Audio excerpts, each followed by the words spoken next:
Meron akong product dito and I'm sure na magugustuhan mo to. Lalo na kung madalas mag-brownout sa area nyo. And ngayon na bumabagyo, no, ang tagal bumalik ng kuryente sa amin.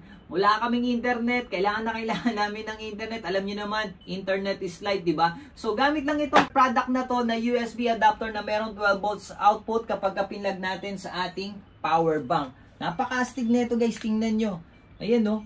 So 12 volts and then 9 volts. So kung yung device nyo is 9 volts, pwede rin yan. And kung 12 volts naman, pwede rin yan. So ginagamit natin to para sa ating modem, no. So kaya siya tinawag na Wi-Fi Anywhere kasi kung halimbawa, ganito yung modem mo, nilalagyan ng SIM. So ipa-plug lang natin yan.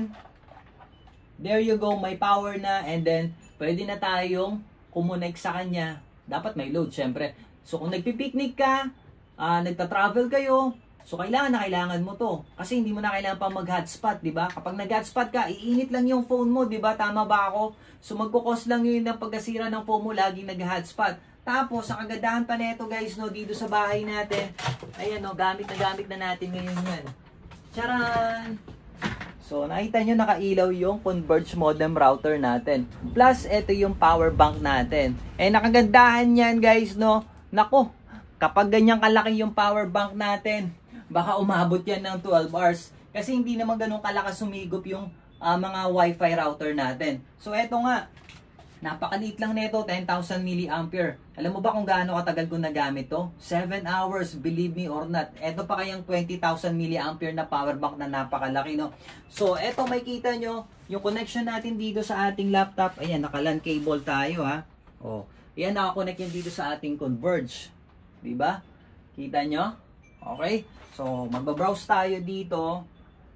Ayan, naka-YouTube na pala tayo, no? Don't forget to follow, guys, no? Ito yung YouTube natin, pati din yung ating Facebook. Diba? So, nakita nyo. So, magpi-play ako. Diba? Tapos, pwede pa kayong mag-browse. Ang gusto nyo. Kaya kung ikaw ay nag-work from home, ay nagla-livestream ka, hindi ka pwedeng ma-disconnect, hindi ka pwedeng mawalan ng internet. Kaya ano pang hinihintay mo? Napakamura lang na itong USB adapter na to. Dapat meron ka. Huwag ka na magkuripot para din sa iyo to. Napakamura lang na ito. I-check out mo na. Nandiyan lang yung link sa comment section. Maraming salamat sa inyo guys. No? Thank you and God bless you all.